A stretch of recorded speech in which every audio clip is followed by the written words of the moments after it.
What happens when a forgotten artist working as a waitress to survive confronts a man who can buy the world? This is not a fairy tale. This is the story of Clara Evans, a woman armed solely with her integrity, and Alexander Sterling, a billionaire titan accustomed to everyone saying yes. One night at Malibu's most exclusive restaurant, a single word of defiance didn't unleash a storm. It cost her her job, but what happened next was something nobody could have predicted. It's a story about pain, art, and a gesture so audacious it would change their lives forever. The air in Aurelia, situated on the edge of the Malibu coast, was steeped in the scent of money and saffron.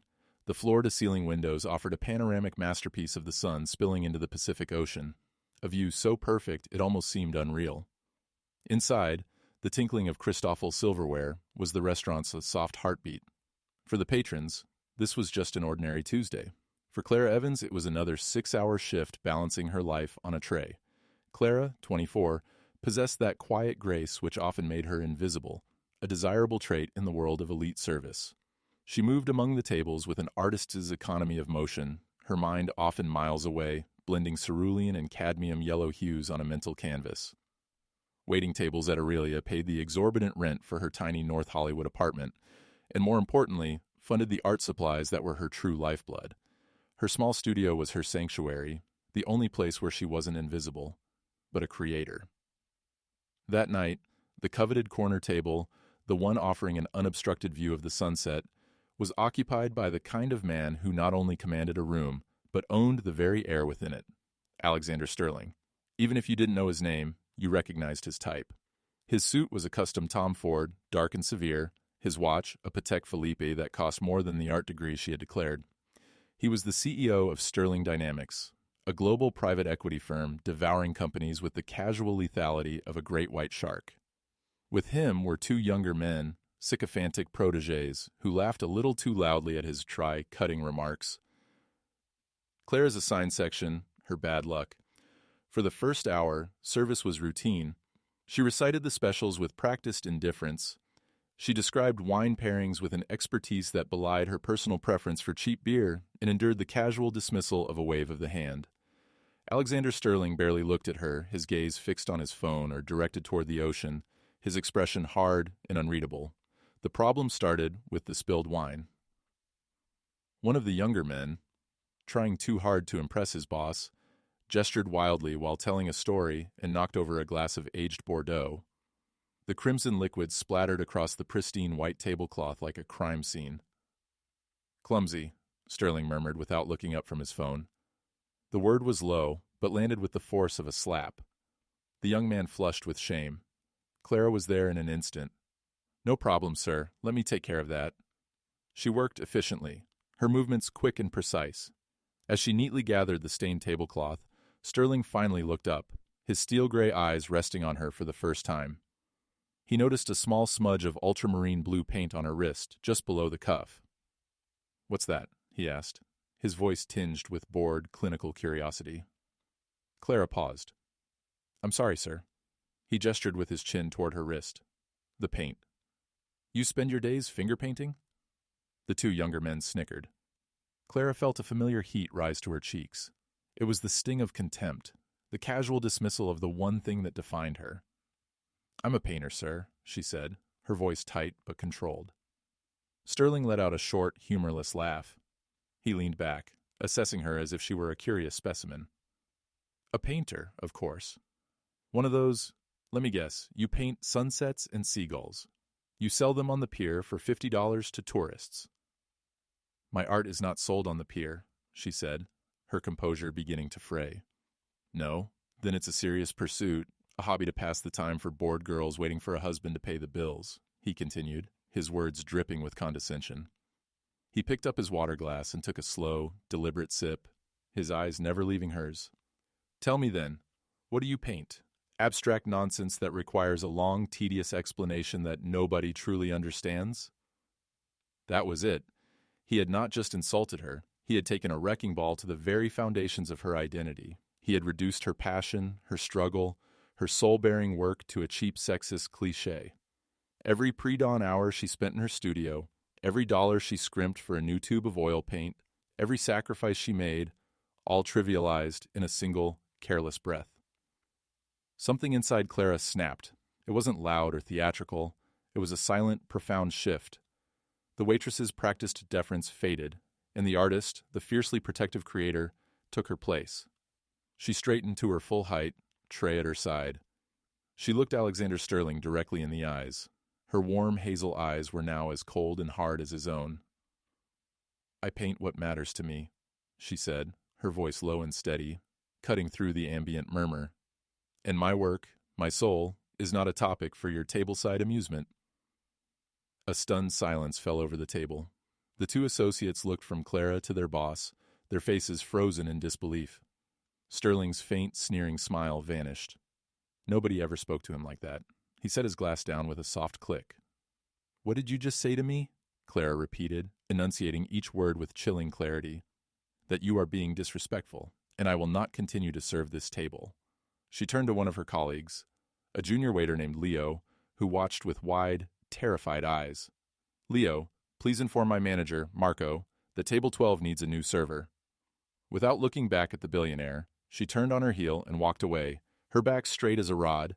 She could feel his gaze burning into her, a tangible force of pure, distilled fury. She didn't stop, she didn't look back. She walked straight to the service station, placed her tray down with a now trembling hand, and took a deep, shuddering breath. Within a minute, Marco, the impeccably dressed and perpetually anxious restaurant manager, was at her side.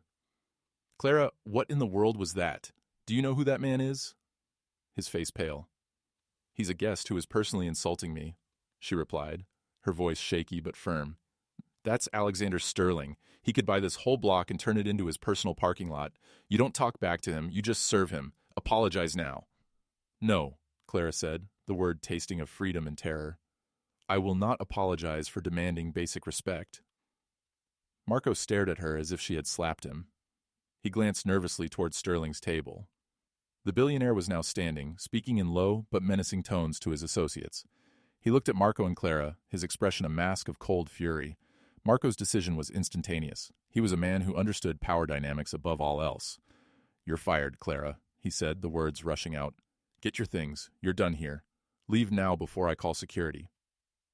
The bluntness of the situation hit her like a physical blow. Fired, just like that. For a moment, the world tilted. The weight of her rent, her bills, her art supplies crushing her. She looked past Marco toward table 12. Alexander Sterling watched her, his face impassive, victorious. He had crushed the fly. Clara didn't plead, didn't argue. The same strange, defiant calm that allowed her to deny him service now guided her actions. She nodded once at Marco, turned, and walked toward the staff locker room. The hushed whispers of her former colleagues followed her like a ghost. The drive back to North Hollywood was a blur of traffic lights and tears she refused to shed. The adrenaline of the confrontation had transformed into a cold, heavy dread in the pit of her stomach. She had stood up for her principles, yes, but principles didn't pay the rent. She entered the apartment she shared with her best friend, Maya. The small space was a study in contrasts. Maya's side was neat, organized, stacked with textbooks on marketing and business. Clara's side was a controlled explosion of creativity. Canvases in various stages of completion were stacked against the wall. The scent of turpentine and linseed oil wafted faintly in the air, and books on Helen Frankenthaler and Joan Mitchell were piled in stacks. Maya was on the couch, laptop open. She looked up and immediately knew something was wrong. "Clara, what are you doing home so early? You look like you've seen a ghost." Clara dropped her keys into the ceramic bowl by the door and finally let her shoulders slump. "I got fired." Maya's laptop slammed shut. "What? Why? Did Marco finally lose it about how you stack the bread plates?" "I refused to serve a customer." "Who?" "Alexander Sterling." Maya's eyes went wide. She knew the name. Everyone in Los Angeles knew the name. "Oh, Clara, what did he do?" Clara recounted the entire humiliating exchange. The comment about finger painting, the mockery of her art as a hobby for bored girls, his utterly crushing disregard for her life's passion. As she spoke, the anger returned, eclipsing the fear. "I couldn't stand there and take it, Maya," she finished, her voice thick with emotion. "I couldn't let him do that to me. I felt like he was trying to erase me." Maya reached out and wrapped her in her arms. "You did the right thing. He's a notorious jerk. Forget him. We'll figure it out. We always do." But later that night, long after Maya had gone to bed, Clara lay awake, staring at the ceiling. The bravado had faded. leaving behind a raw reality. She was unemployed with less than $2,000 in her bank account. She got up and walked to the corner of the living room, partitioned by a curtain that served as her studio. She flicked on the single overhead lamp. There, on the easel, was her current work. It was a large canvas, a swirling vortex of deep indigos, furious violets, and a desperate, hopeful streak of brilliant gold at its center. It was about pressure, about the feeling of being crushed by expectations and circumstances and the struggle to find the light within it. It was raw, emotional, and deeply personal. It was everything. Looking at it, she felt a fresh surge of defiance. He could take away her job, but he couldn't take away this. This was hers. Her last thought before falling into a restless sleep was the quiet, firm phrase she had said to him, "My art is not for sale." Miles away, in a sprawling modernist mansion in Pacific Palisades, which felt more like a museum than a home, Alexander Sterling was also awake. The fury he had felt at the restaurant had dissipated, leaving a strange, unsettling hollowness. He stood before a massive glass wall with a glass of Macallan 25 in his hand, looking out at the glittering, indifferent city. The house was silent. It had been silent for 13 months. 13 months since Alana had died. The confrontation with the waitress, Clara, as he'd heard the manager call her, played over and over in his mind. It wasn't her defiance that haunted him. It was her words. "My art is not for sale." He walked through the cold, minimalist hallways, his footsteps echoing on the polished marble. He entered a room at the end of the west wing. It was the only room the decorators hadn't been allowed to touch, an art studio. It was pristine, unused. A large easel stood near the window with a blank canvas still stretched upon it. Brushes were lined up, their bristles clean. Tubes of paint were organized by color, unopened. This was the studio he had built for Alana, a surprise for their 10th anniversary. She had seen it only once, a week before the aggressive cancer that had been quietly growing inside her finally took her. Alana had been a painter, not a hobbyist, but a true artist, someone whose talent he believed would one day set the world on fire. She had that same fiercely protective spark in her eyes that he had seen in the waitress. Alana had been his light, his humanity. In the cutthroat world of finance, she was his anchor to something real, something beautiful. He remembered a conversation they'd had years ago when a wealthy associate saw one of her early works and offered to buy it on the spot. Alana had politely but firmly refused. "Why not?" Alexander had asked later. He was offering an absurd amount of money. She had turned to him, her eyes serious. "Because he doesn't see the painting, Alex. He sees an asset, a decoration. He wants to own a piece of your world. My art is not for sale to him. It's not for sale to anyone who doesn't see its soul. My art is not for sale." The waitress's words resonated with Alana's, a perfect ghostly reverberation across time. His cruelty to her had been a phantom cruelty, an attack on the memory of the passion he had lost. The girl with the blue paint smudge on her wrist had, unknowingly, been a stand-in for his late wife, and he had treated her with a viciousness born of his own unfathomable grief. The realization hit him not like a wave, but a deep, tearing ache. He wasn't a monster. He was a man, hollowed out by loss, and he had poured all his pain and rage onto a stranger, a young woman who was probably just trying to pay her bills, a young woman who was also an artist. He finished his whiskey in one long swallow, the liquor burning his throat. Remorse, an emotion he rarely felt in his professional life, now consumed him. An apology wasn't enough. An apology from a man like him to a girl like her would be meaningless. Another power play. It had to be something more, something that addressed the core of his transgression. He hadn't just insulted her, he had belittled her dream, the dream he shared with Alana. He walked back to his office, the first stirrings of a radical, audacious idea forming in his mind. He sat at his desk, pulled out his phone, and typed a message to his long-suffering executive assistant, Genevieve Albright. "Genevieve, I need you to find someone. Her name is Clara Evans. She was a waitress at Aurelia in Malibu. I need to know everything about her, and I mean everything." Genevieve Albright received Alexander Sterling's text at 5:15 a.m. She was already on her treadmill, monitoring the Asian markets on a screen in front of her. Nothing her boss did surprised her anymore. In her 10 years as his executive assistant, she had arranged emergency helicopter transports for a forgotten briefcase, sourced a rare orchid species for a dinner party with only 2 hours' notice, and discreetly handled the fallout from more than one of his ruthless corporate takeovers. Finding a waitress would be child's play. By 9 a.m., Genevieve had a complete dossier on Clara Evans. It was depressingly thin, which made it all the more poignant. She'd paid a private investigator for the basic details. No criminal record, no significant debt beyond student loans for a BFA from UCLA, a string of service jobs to make ends meet. Her parents were retired teachers in Oregon. She had a roommate, a marketing student named Maya Chen, but the investigator hadn't found what Genevieve did discover. With a few expertly crafted search queries, she found Clara's digital footprint. It was small, almost non-existent, a locked Facebook profile, an inactive Twitter account, but then she found it. An Instagram page under the handle @ClaraCreates. It had only 237 followers. Genevieve clicked. She expected amateur landscapes, clumsy portraits. What she found made her pause. The feed was a gallery of stunning, large-scale, abstract expressionist paintings. They were bold and emotional, filled with a raw energy that the small phone screen could barely contain. There were no sunsets or seagulls. There was tumult, joy, rage, and a breathtaking use of color. Genevieve, whose own tastes leaned towards minimalist photography, was genuinely moved. She scrolled down, reading the captions. They weren't pretentious explanations. They were just a date or a single word. Pressure, silence, breath. She captured the entire feed and attached it to a concise email along with the investigator's report. She sent it to Sterling with the subject line, "Information on Clara Evans as requested." In his office overlooking Century City, Alexander opened the file, read the investigator's report in seconds, his mind cataloging the data of her life: student debt, low-rent apartment, the struggle. It painted a picture of a life lived on the financial edge in pursuit of a passion. Then he clicked the link to her Instagram. He froze. The first image was the one she was currently working on, the vortex of indigo and gold. He stared at it, his hand hovering over the mouse. It was as if the artist had reached into his own chest and painted the grief that had been strangling him for 13 months. It was chaotic and dark, but that streak of gold spoke of a desperate, resilient hope. He clicked through the rest of her work. He saw paintings that mirrored the fury he felt against the universe and others that captured a quiet, melancholy he knew all too well. His style was not like Alana's. It was more aggressive, more modern, but the soul, the emotional honesty was the same. This was not the work of an amateur.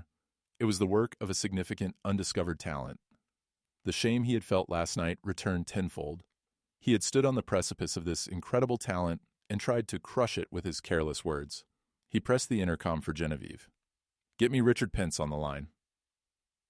Richard Pence was not only Sterling Dynamics' lead real estate attorney, but Alexander's brother-in-law, Alana's older brother. He was a pragmatic, no-nonsense man who had been watching Alexander's increasingly erratic behavior with growing concern since Alana's death. "Alex," Richard's voice came through the speaker. "What's up?" "I want to buy the old Ponte property in Malibu Colony," Alexander said, his voice flat. There was a pause. "The beachfront villa? The one that's been in litigation for 3 years?" "Alex, that place is a fortress of legal issues. Title problems, zoning disputes." "I'm aware," Alexander cut him off. "I want you to resolve all of them today. Use whatever resources you need, pay whatever you have to pay. I want the title clear and the deed in my possession by the end of the business day." "May I ask for the sudden interest in a property that's basically a lawyer's nightmare?" Richard asked, a note of suspicion in his voice. Alexander looked at the painting on his screen. "I'm going to give it away." This time, the silence on the other end of the line was much longer. "You're going to give away a $40 million beachfront property. To whom?" "To a young woman named Clara Evans," Alexander said simply. "Just do it." Richard hung up before Richard could protest further. Then he called Genevieve again. "Genevieve, I have a second task for you. It requires utmost discretion and sensitivity." The call came at 2:30 p.m. Clara and Maya were in the middle of a crisis budget meeting consisting of ramen noodles and Maya's laptop open to an increasingly bleak-looking spreadsheet. Clara's phone vibrated. Unknown number. Normally, she ignored them. "You should answer it," Maya said. "Could be a job offer." Clara sighed and answered, putting it on speaker. "Hello, may I speak with Clara Evans, please?" The voice on the other end was female, clear, and impeccably professional. "This is she." "Ms. Evans, my name is Genevieve Albright. I'm Mr. Alexander Sterling's executive assistant." Clara's blood ran cold. She and Maya exchanged a look of pure panic. He was going to sue her, file a complaint. "What is this about?" Clara stammered. Ms. Evans, Mr. Sterling wishes to extend his deepest and most sincere apologies for his conduct at the Aurelia restaurant 2 nights ago, the silky smooth voice continued. His behavior was inexcusable, and he is profoundly regretful for the distress he caused you, including the termination of your employment. Clara was speechless. An apology from him. As a tangible expression of this apology, Genevieve continued, her tone unwavering, Mr. Sterling has directed me to inform you that he has purchased a property in your name, specifically the beachfront villa at 24716 Pacific Coast Highway in the Malibu colony. The silence in the apartment was absolute. The only sound was the faint hiss of the speakerphone. Clara and Maya stared at each other, their ramen forgotten. I'm sorry, Clara finally managed, thinking it was a joke. I think I misheard you. You heard correctly, Ms. Evans. The title was cleared an hour ago, and the deed has been recorded in your name. The property is yours, free and clear, with all property taxes paid for the next 10 years. A car will be waiting for you at your address tomorrow morning at 10 a.m. to take you to the property, should you wish to view it. A local property management firm has been retained to hand over the keys and all relevant documentation. Maya snatched the phone. Who is this? Is this some kind of sick joke? I can assure you it is not a joke, Genevieve replied calmly. You may have any attorney of your choosing. Verify the public record of the title transfer. It is all legitimate. Clara, Mr. Sterling understands this gesture is unorthodox. He expects nothing in return. He simply wished to right a wrong in a way he hopes will afford you the security and space to pursue your art without limitation. Clara took the phone back, her hand shaking. Why? Why would he do this? There was a slight pause on the other end. For the first time, Genevieve's voice seemed to soften, losing its corporate sheen. Because you reminded him of something he lost, she said, almost a whisper. And because he saw your work. The car will be there at 10. The decision to get in it is, of course, entirely yours. Good afternoon, Ms. Evans. The line went dead. Clara and Maya sat in stunned silence for a full minute. Then Maya grabbed her laptop, her fingers flying across the keyboard as she searched the Los Angeles County public property records. A few moments later, she gasped, spinning the laptop screen towards Clara. There it was, in the undeniable black and white of a government website. Property ID 788-24716 PCH. Registered owner, Evans, Clara M. Current.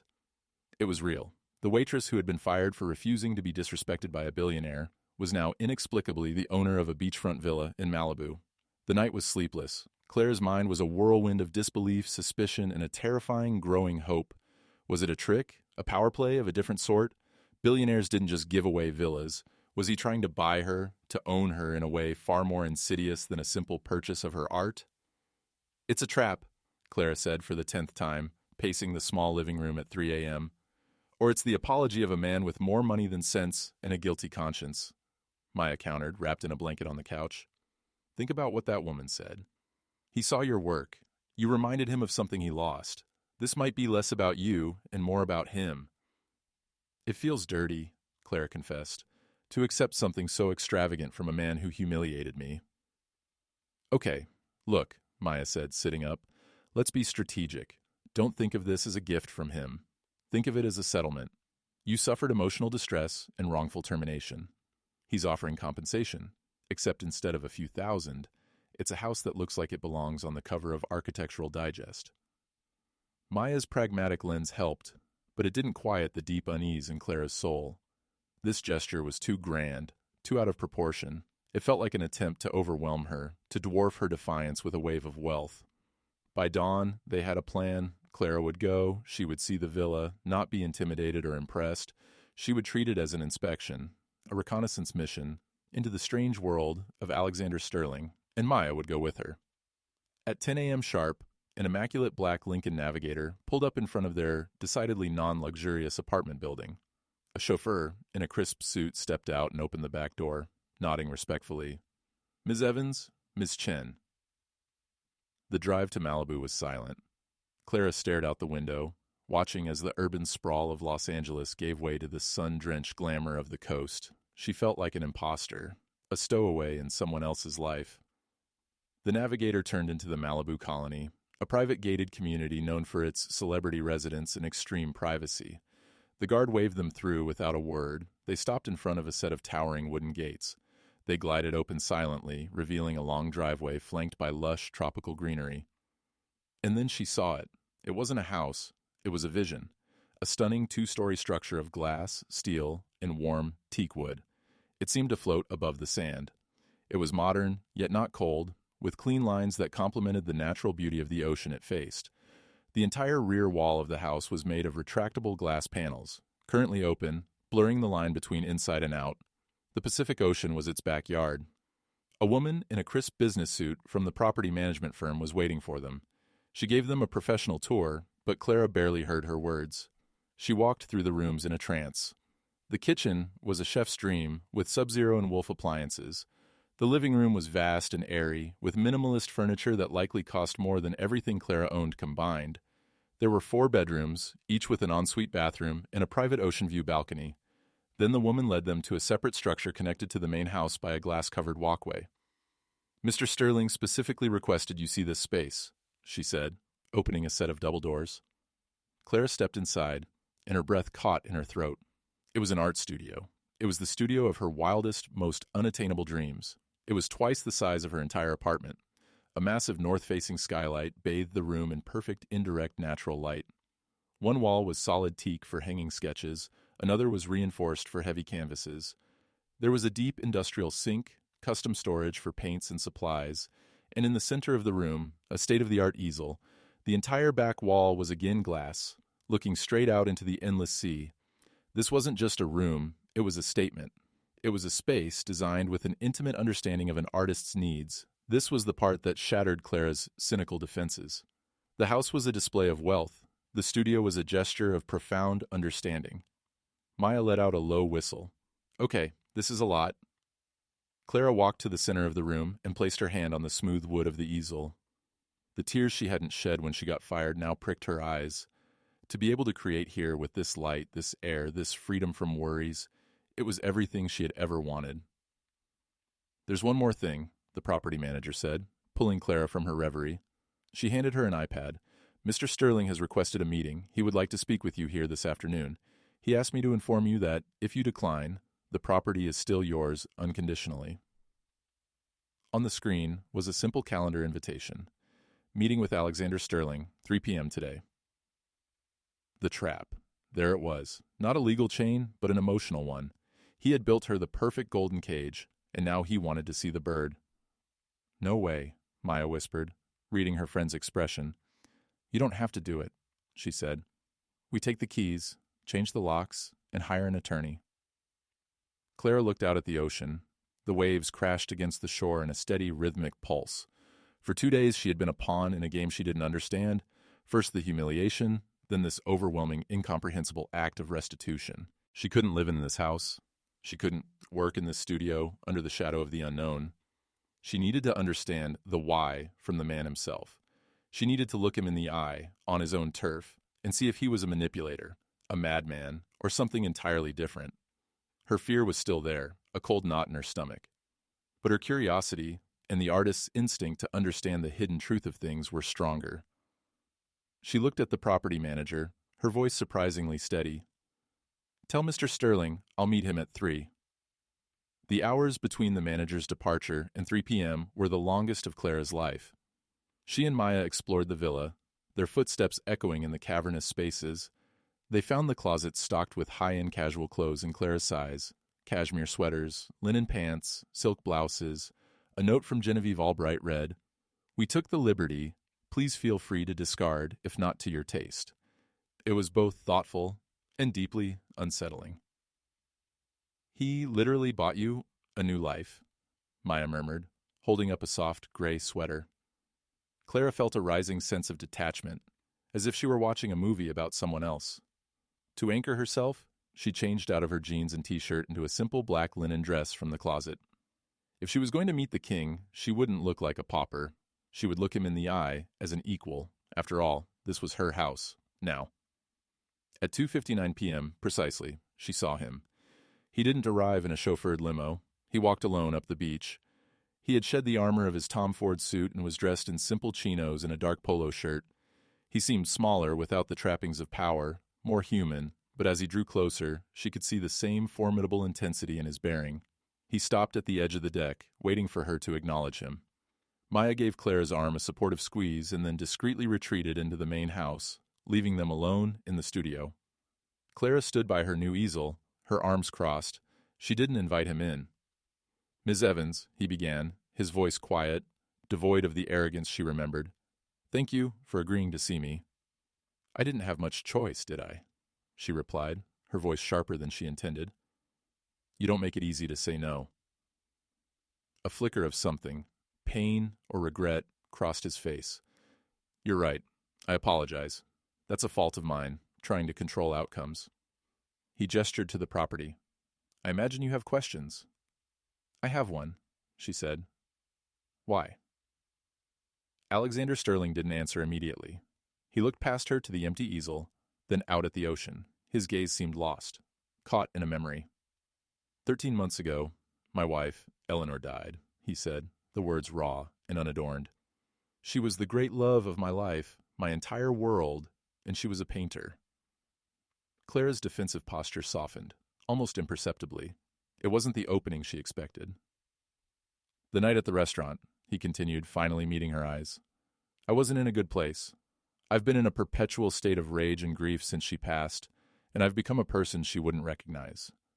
When I made that comment about your art, about it being a hobby, I wasn't talking to you." He took a tentative step onto the deck, as if testing the ground. Years ago, a business associate of mine made a similar comment about Alana's work. He dismissed her, patronized her. She handled it with a grace I could never possess. But what you said, "My art is not for sale," it was almost verbatim what she told him that day. When you stood up to me, with that paint smudge on your wrist and fire in your eyes, for a split second I saw her, and I lashed out at you as if I were lashing out at the ghost of her memory. He looked utterly broken. The billionaire titan had vanished, replaced by a grieving husband. "It was monstrous," he said. "What I did to you was cruel and unforgivable. I cost you your job, I humiliated you, and I attacked the most sacred part of you, your creativity. When I discovered your work online the next day, I was humbled. Your talent is immense. And I realized I had committed a terrible sin. I had tried to extinguish a light, the same kind of light I miss every single day." He finally stepped into the studio, his presence filling the space. He stopped a few feet from her. "I can't bring Eleanor back," he said, his voice thick with emotion. "I can't undo the pain I live with, but I could try, in my clumsy, over-the-top way, to undo the damage I did to you. I didn't buy this house to own you, Clara. I bought it to give you freedom. The freedom to create without worrying about rent or bills. The freedom Alana was just beginning to have before she was taken away. This isn't a cage. It's an apology." Clara remained silent, processing his confession. The story was so personal, so raw with pain, that it had the undeniable ring of truth. Her anger began to dissolve, replaced by a complex wave of empathy and confusion. "I don't know what to say," she whispered. "You don't have to say anything," he said. "But I do have one thing to ask of you. A request, not a demand. The house is yours either way." He pulled his phone from his pocket, opened a photo, and showed it to her. It was a candid shot of a woman with a vibrant, laughing face and kind eyes, her hair pulled back messily, a smudge of green paint on her cheek. She stood before an unfinished canvas, looking into the camera with an expression of pure joy. It was Alana. "I'd like to commission you professionally," Alexander said. "I want you to paint a portrait, not of her, but of her spirit, of her light. I want you to spend some time here in this space and create a piece that captures the essence of what we've discussed. Joy, passion, resilience, the soul of an artist. I will pay you whatever fee you name." Clara looked from the photograph of the smiling woman to the face of the grieving man before her. The entire, bizarre, terrifying episode finally clicked into place. This wasn't about a waitress and a billionaire. It was about a husband's desperate act of penance. It was about the power of art to resonate through lives. Before she could reply, a sharp, disapproving voice cut through the air. "Alexander, what is the meaning of this circus?" Both turned. Standing in the doorway from the main house was an older man in a perfectly tailored suit, his face a mask of severe disapproval. Clara recognized him from a quick Google search Maya had done. Richard Pence, Alana's brother. Richard Pence strode into the studio, his eyes sweeping the scene with a litigator's cold assessment. He glared at Clara, then at his brother-in-law, and his expression hardened. "I just got off the phone with the family trust," Richard said, his voice tight with controlled anger. "They are, to put it mildly, questioning your sanity, giving away a $40 million asset to a complete stranger." He gave Clara a look that made her skin crawl. "This is a private matter, Richard," Alexander said, his tone turning to steel. "It stopped being a private matter when you started liquidating assets tied to Alana's estate," Richard shot back. "I warned you this would happen. Your grief is making you reckless and foolish." He turned his venomous attention to Clara. "I don't know what kind of game you're playing, young lady, but it's over. You're a classic opportunist. You saw a vulnerable, grieving man and played him like a fiddle." "That's not what happened," Clara said, her voice trembling slightly, but her resolve hardening. This man's condescension was a pale imitation of Sterling's, but it was just as infuriating. "Oh, really?" Richard sneered. "A waitress gets fired, and the next day she owns a Malibu villa. It's the oldest story in the book. You'll find the Sterling family is not so easily manipulated. Our lawyers will fight this. We'll paint you as a predatory, gold-digging opportunist." "Enough!" Alexander roared. The command was so powerful, so absolute, it physically startled both Clara and Richard. The grieving husband vanished, and the industry titan returned. But this time, his power was not directed at her, but in her defense. "You will not speak to her that way," Alexander said, stepping between Clara and his brother-in-law. "This young woman did nothing but show integrity in the face of my own boorish behavior. She asked for nothing, she manipulated no one. This was my decision, mine alone. And as for Alana's estate, this property was purchased with my personal funds, and you know it." He took another step closer to Richard, his voice dropping to a dangerously low tone. "For a year, you and the family have been watching me, whispering, waiting for me to get over it. You've tried to manage my grief like a corporate asset. You want to protect Alana's memory. Alana would have been horrified by what I did, and would have admired what Clara did. This action, this circus, as you call it, is the first thing I have done in 13 months that feels true to the man Alana loved. So you will back off, withdraw your lawyers, or face me not as your brother-in-law, but as your adversary. And you know how that ends, Richard." Richard blanched. He had seen Alexander Sterling in adversary mode. It was corporate carnage. He looked from Alexander's unyielding face to Clara's defiant one. He had lost. With one last, withering glare at Clara, he turned and stormed out. The silence he left behind was heavy. Alexander turned to Clara, his chest rising and falling. The anger slowly faded, leaving him exhausted, but also, for the first time, at peace. "I'm sorry about that," he said. "He means well, but his grief expresses itself as control." Clara finally found her voice. She looked at the easel, the ocean, the incredible, impossible opportunity that had been born from a moment of defiance. She was not the person she was 3 days ago. She wasn't a victim, she wasn't a damsel, and she certainly wasn't an opportunist. She was an artist. "I will accept your commission, Mr. Sterling," she said, her voice clear and strong. His face registered surprise, then relief. "But I have conditions," she continued. He nodded. "Of course." "The villa," she said, gesturing around her. "It's an extraordinary gift. I accept it not as a settlement, but as the apology you intended it to be." "Thank you." She took a deep breath. "But the art is separate. This is not a favor, it will be a professional contract. We will agree on a fee, a reasonable one, based on market rates for a painter of my standing, not your net worth. The contract will specify deliverables, timelines, and your usage rights for the final piece. I will not be your pet project or your charity case. I will be your commissioned artist." She extended her hand. "If we're going to do this, we do it as professionals." A slow smile spread across Alexander Sterling's face. It was the first genuine smile she had seen from him, and it transformed his severe features. It reached his eyes, which crinkled at the corners. He was looking at her with profound respect. He took her hand, his grip firm and warm. "On your terms, Ms. Evans, on your terms. Genevieve will draw up the contract tomorrow." He released her hand and walked to the edge of the studio, turning to leave. "The studio is already stocked with basic supplies," he said. "Anything else you need, just send a list to Genevieve. Take your time, create something that matters." He paused for a moment. And Clara, thank you. Then he turned and walked down the beach, his silhouette shrinking against the vastness of the setting sun. Clara stood alone in her studio. Her studio. The words tasted foreign and magical. The evening light, golden and soft, poured through the skylight, illuminating the dancing dust motes in the air. She looked at the blank canvas on the easel, then out at the ocean, its solo whispering on the shore.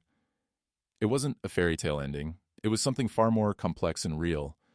It was a story of how a moment of gut-wrenching cruelty born of grief could be confronted with an act of unshakable integrity. It was the story of two broken people from different worlds who, through a series of strange and dramatic events, had offered each other, unwittingly, a path toward healing. She walked to her pristine new set of paints. She uncapped a tube of bright, hopeful gold and squeezed a generous amount onto her palette. Then she picked up a brush, faced the canvas, and began to paint. So, what is this story really about? Is it a Cinderella story for the modern age, or is it something more? Clara Evans wasn't saved by a billionaire. She was given an opportunity because she refused to be silenced.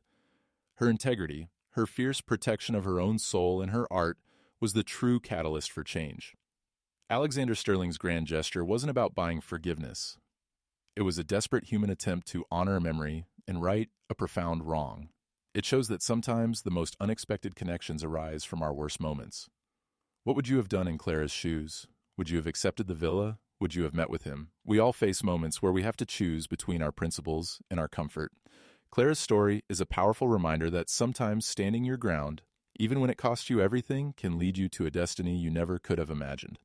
If this story touched you, please hit the like button, share it with someone who appreciates a story of strength and surprising second chances, and be sure to subscribe to our channel, Stories of Black Women, for more real-life dramas that will make you think and feel. Click the notification bell so you never miss an update. Thanks for reading.